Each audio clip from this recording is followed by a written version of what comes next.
지금은 사순절 기간입니다. 또한 오늘 저녁 찬양 예배는 남선교회 연합회 헌신 예배로 드려지게 됩니다. 이 사순절 기간 우리는 예수님의 생애와 그의 희생, 고난과 놀라우신 은혜를 기억하며 40일간을 지내야 할 것입니다. 그래서 오늘은 이 예수님의 공생의 기간 동안 그 사역과 함께 예수님과 함께 했던 남자들, 이 12명의 남자들, 제자들의 모습을 통해 우리 남선교회 회원들과 우리 모든 성도들에게 하나님이 원하시는 모습은 어떠한지, 신앙생활을 어떻게 해야 될지에 대해서 함께 나누고자 합니다. 오늘 본문에 앞서 앞장의 내용부터 잠깐 얘기를 하겠습니다. 예수님은 세례 요한으로부터 세례를 받고 본격적으로 그의 공생의 사역을 시작하게 됩니다. 마태복음 4장에서 갈릴리에서부터 본격적인 그의 사역의 시작과 함께 제자들을 한 명, 두 명씩 부르기 시작합니다. 혼자 모든 일을 감당하지 않으시고 함께 하시는 것이죠. 그리고 마태복음 5장에서 7장까지는 우리가 흔히 잘 알려진 산상수훈이라고 불리우는 장으로 예수님이 그의 제자들과 산으로 나온 무리들에게 전한 설교의 내용을 기록하고 있습니다. 그러나 이때까지도 제자들을 불러놓고는 사역은 온전히 맡기지 않는 그런 상태입니다. 본격적인 예수님의 사역은 시작했지만 여전히 제자들에게 위임은 하지 않으셨습니다. 왜냐하면 제자를 세우는 것도 중요하지만 말씀으로 가르치고 훈련하는 데에는 또한 시간이 들어가기 때문입니다. 그리고 10장부터 드디어 12 제자들을 세우고 보내시는 내용이 우리가 조금 전에 읽었던 오늘의 본문인데요. 그것이 우리가 그 9장 35절부터 10장 4절까지의 내용입니다. 오늘은 이 내용을 통하여서 우리 예수님이 어떤 분이신지, 우리에게 원하시는 것이 무엇인지를 함께 살펴보겠습니다. 먼저 예수님은 첫 번째로 하나가 될 수 없는 이들을 한 공동체로 부르신 분입니다. 오늘 본문 마태복음 10장 1절과 4절에는 예수님의 12 제자들의 이름이 나와 있습니다. 베드로, 안드레, 야고보, 요한, 빌립, 바돌로메, 이러한 12명의 제자들의 이름이 나와 있는데요. 다른 이들은 그냥 이름만 나와 있거나 누구누구의 아들, 누구누구의 형제, 이런 식으로만 적혀 있는데 두 사람만이 직업 혹은 이전에 속했던 이 단체에 관한 설명이 붙어져 있습니다. 바로 마태와 시몬이라는 제자입니다. 3절에는 이 세리 마태가 나오는데요.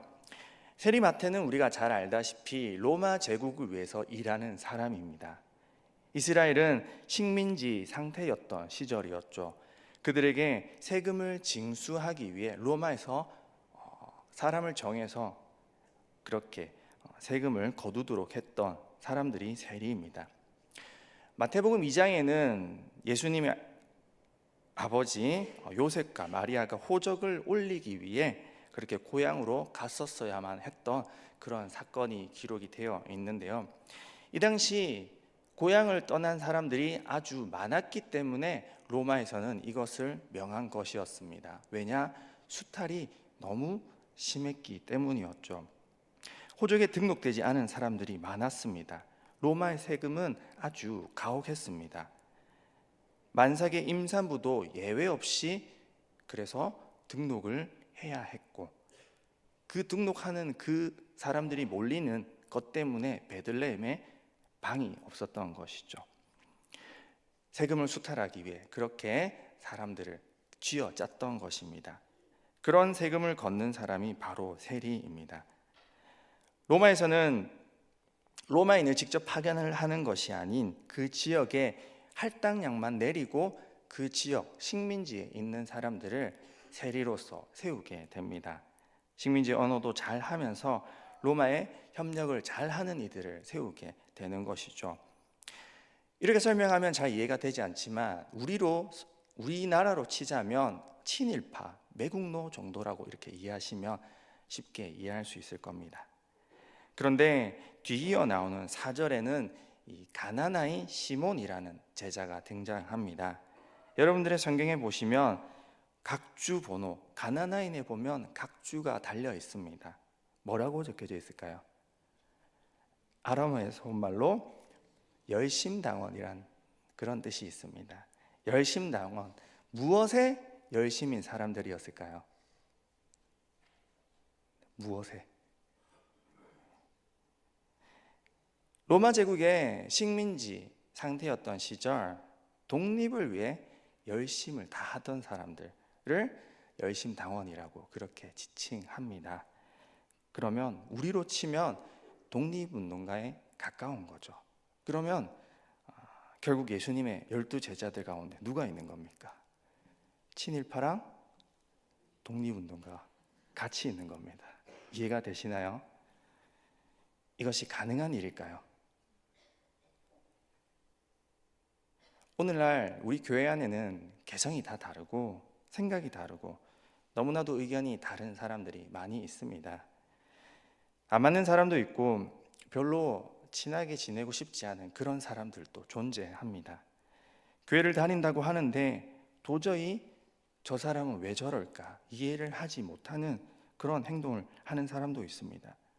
요즘은 정치적인 이슈로 인해서 보수와 진보 서로 간에 싸우는 일이 세상 바깥에서 뿐만 아니라 우리 교회 안에서도 그런 일들이 생기게 되는데요. 목회자가 목회자를, 교단이 다른 교단을 정죄하는 일이 참으로 많고 한 교회 안에서도 좌와 우로 나뉘어져서 갈라져서 서로 이렇게 다툼을 할 때가 있습니다. 하지만 우리 예수님께서는 그런 사람들을 하나 될 수 없었던 양 끝단에 있었던 사람들을 하나로 부르셨고 그 12제자 안에 부르시고 한 공동체 안에서 하나 되게 하셨습니다. 우리의 모습이 이와 같아야 할 것입니다. 생각이 다르다 해서 배척하지 말고 한 교회 안에서 같이 동역하며 그렇게 사귀어 가야 하는 것이죠. 예수님의 사역은 관계 회복의 사역이었습니다. 제가 주일날 아니면 평일날 종종 하고 있는 십자가 목걸이가 있습니다. 혹시 보신 분이 있는지 모르겠는데 사진을 잠깐 한번 좀 띄워주시면 감사하겠습니다. 네. 포르투갈 작품인데요. 화해의 십자가라고 불리워집니다. 보면 위에서 손이 하나 내려와 있고 아래에서 손을 잡고 양 끝단에서 손을 잡는 그런 화해의 모습을 상징하는 십자가입니다. 예수님의 사역은 이러한 관계 회복의 사역이었다. 예수님의 십자가 사역은 관계 회복의 사역이다라고 말할 수 있습니다. 그분이 이 땅에 사신 일은 오롯이 깨어진 관계를 회복하는 일이었습니다. 위로는 하나님과 아래로는 사람과 그 깨어진 죄로 인해서 단절된 그 관계를 회복하셨고 옆으로는 사람과 사람 하나 될 수 없었던 시몬, 마태와 같은 이 둘을 연결시키는 그런 깨어진 관계들을 회복하는 그 십자가의 사역을 감당하셨습니다. 에베소서 2장 14절과 18절 말씀 우리 한 절씩 번갈아 가면서 읽겠습니다. 그는 우리의 화평이신지라 둘로 하나를 만드사 원수된 것 곧 중간에 막힌 담을 자기 육체로 허시고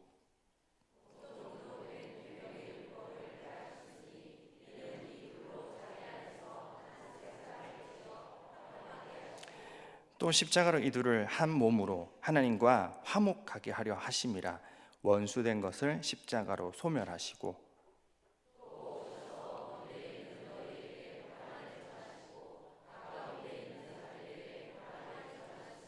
다 함께 이는 그로 말미암아 우리 둘이 성 안에서 아버지께 나아감을 얻게 하려 하심이라.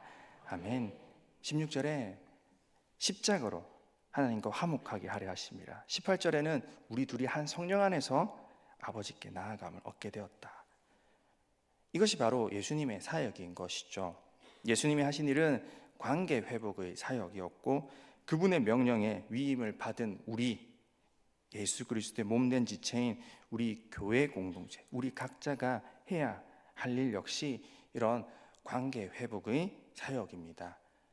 제가 종려나무에 인터뷰하면서 이렇게 제가 인터뷰를 이렇게 했었는데요. 그런 말을 하긴 했습니다. 저의 신학, 목회 철학이 무엇이냐고 물어본다면 저는 관계 신학이다 라고 말을 합니다.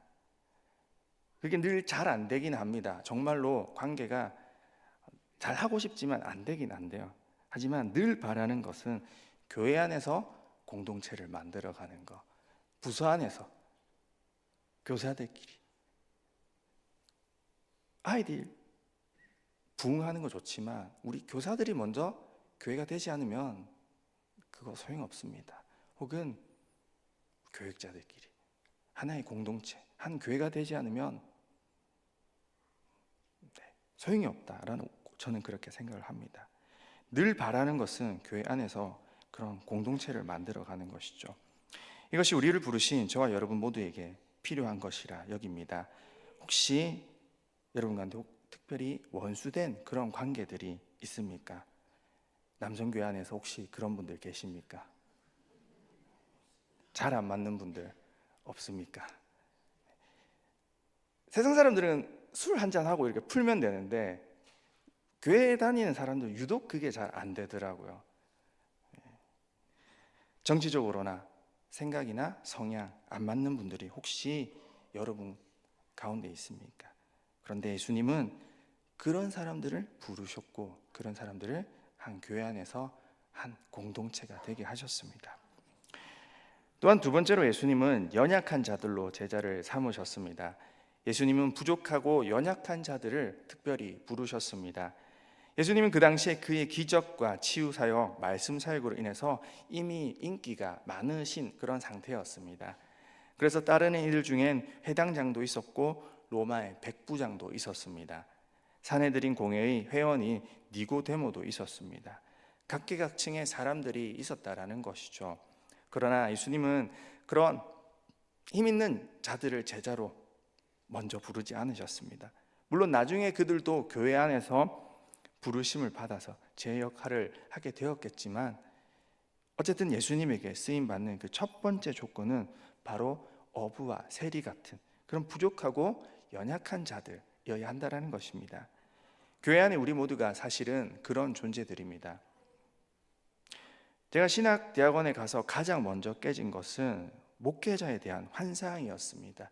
여러분들도 가지고 계실 거라 생각을 하는데요. 저는 신대원에 가면 정말 거룩한 사람들만 있을 줄 알았습니다.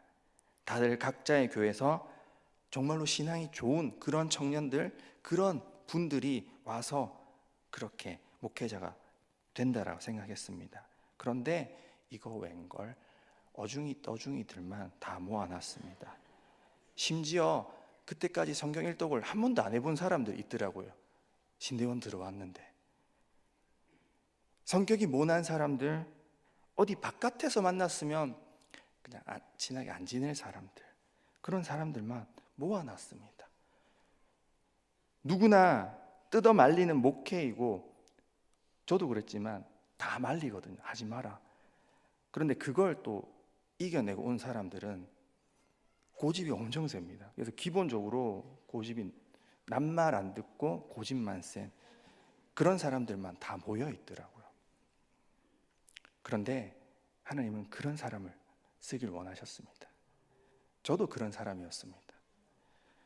그렇게 안 보일지 모르겠지만 학부 시절 과에서도 늘 꼴찌였고 변변찮은 알바도 못 해봤고 어중이 떠중이로 부모님 용돈만 받으면서 그렇게 사는 삶을 4년 이상 살다가 졸업 후에는 백수로 여동생한테 또 용돈 받아 살다가 그러다가 겨우 1년 학교 행정실에서 행정보조로, 교무보조로, 이후엔 계약직, 기간제, 방과후 교사로 짧게 제가 직업을 가진 그런 경험밖에 없습니다.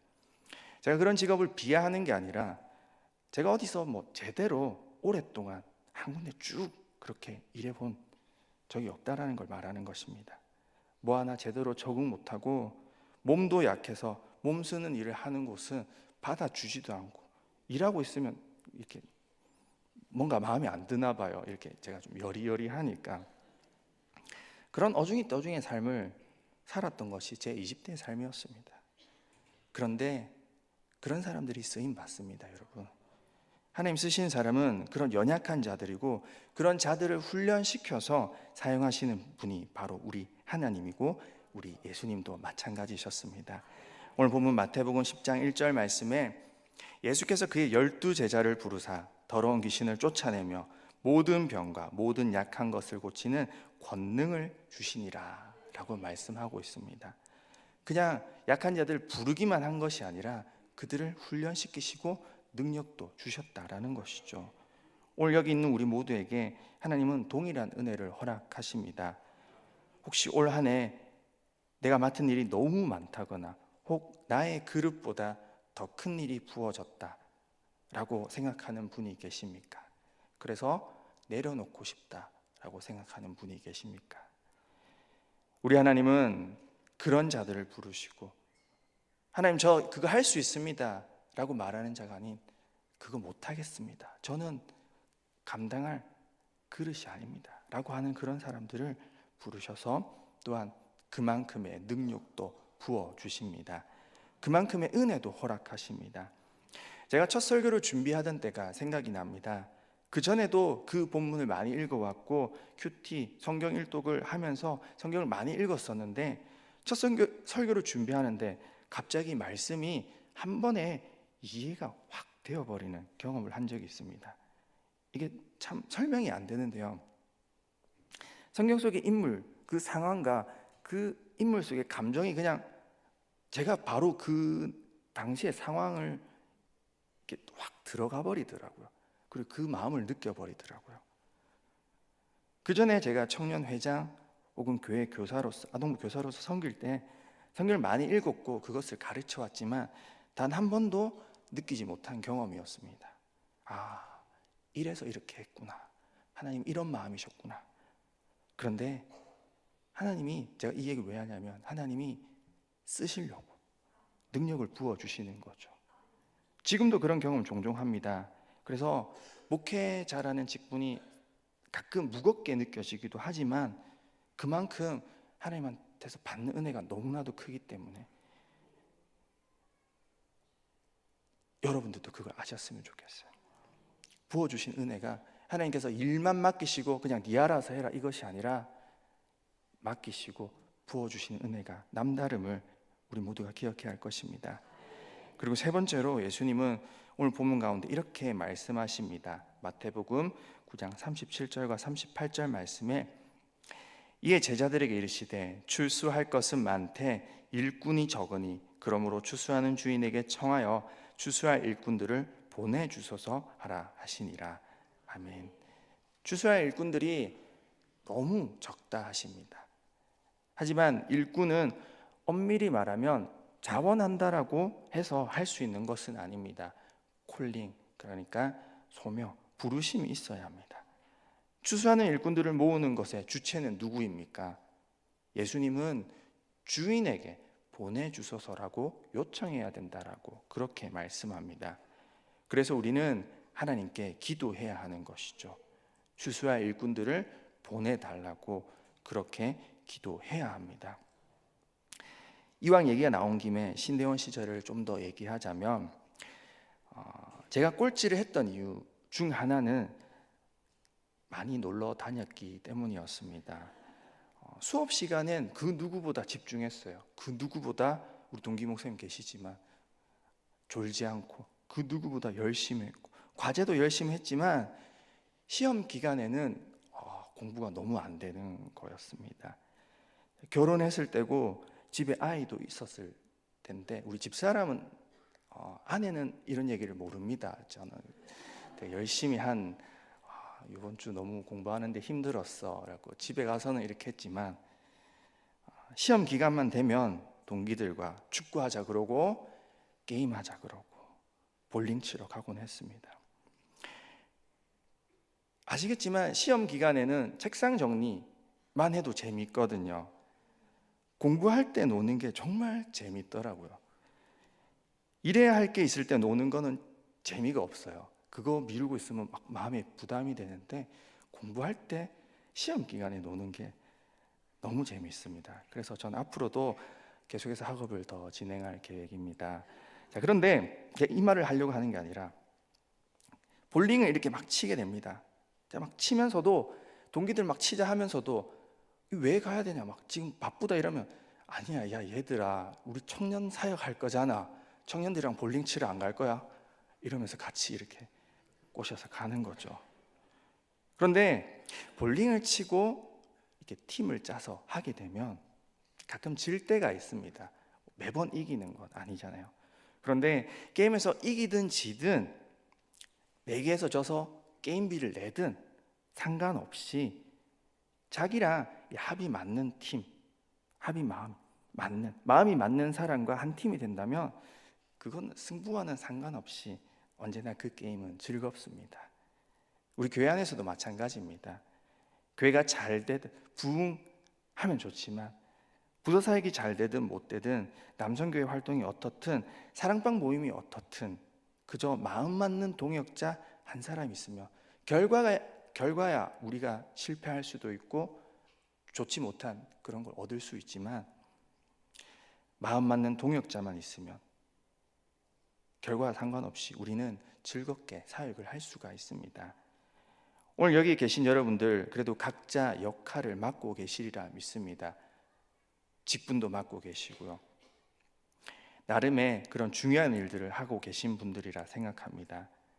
하나님이 저와 우리 모두에게 과분한 일을 맡길 때, 나의 그릇이 부족할 때 우리는 또한 기도해야 합니다. 동역자를 보내주셔서, 주소한 일꾼들, 하나님 특별히 마음 맞는 일꾼들을 보내주시옵소서. 혼자서 감당할 수 없을 때 같이 해야 합니다. 주인에게 청해야 한다라고 예수님이 말씀하고 있습니다. 보내주소서. 오늘 그 일에 하나 되는 저와 여러분의 삶이 되길 원합니다. 오늘 본문에서 예수님은 각자 개성이 있고 하나 되지 못하는 그런 자들을 부르셔서 제자로 만드셨고, 가장 연약한 자들로 먼저 제자가 되게 하셨습니다. 그리고 그들에게 능력을 주시고 그 일을 감당케 하셨습니다. 거기에 더해 혼자서는 감당하기 힘들 것을 아시고 더 많은 동역자를 보내달라, 그렇게 기도하라 명하십니다. 이 세 가지, 오늘 우리는 예수 그리스도의 몸된 지체로서 부르심을 따라 그 일에 힘써야 할 것입니다. 그러므로 기도하실 때 오늘 나를 불러주신 것에 감사하면서, 직분과 부서사역을 맡기신 것에 감사하면서, 오늘도 우리의 관계를 회복하기 위해서, 혹시 깨어진 관계가 있다라면 회복하려고 노력하고, 또한 권세와 능력을 달라고 기도하며, 세 번째로는 함께 동역할 일꾼을 보내주소서라고 기도하는 그런 여러분의 삶, 예수 그리스도의 신실한 제자 되는 삶을 살아가는 저와 여러분이 되길 간절히 바라고 소원합니다. 기도드리겠습니다. 하나님 아버지, 오늘 예수님과 그리고 예수님께서 부르신 12명의 남자들을 통하여서 예수님은 어떤 분이신지, 또한 예수님께서 원하시는 것은 무엇인지에 대해서 저희들 듣게 되었습니다. 하나 될 수 없었던 그 제자들, 양 끝단에 있었던 그들을 불러서 한 공동체 안에서 그렇게 하나 되게 하셨던 주님, 우리 역시도 그렇게 살아가길 원합니다. 미워하고 원망하는 사람 없이 서로 품어주고 서로 용서하며 서로 그렇게 손 맞잡고 열심히 사역해서 좋은 결과를 얻는 우리 모두가 될 수 있도록 인도해 주시고, 부족한 그릇에 주님 맡겨주신 그 직분을 잘 감당할 수 있도록 능력도 허락하여 주시고, 또한 혼자서 할 수 없사오니 동역자가 되는 그런 지체들 붙여주셔서 주의 일을 잘 감당하는 우리 모든 신영교회 성도들 그리고 남성교회 회원들 될 수 있도록 주님께서 인도하여 주시옵소서. 감사드립니다. 예수님 이름으로 기도드립니다. 아멘.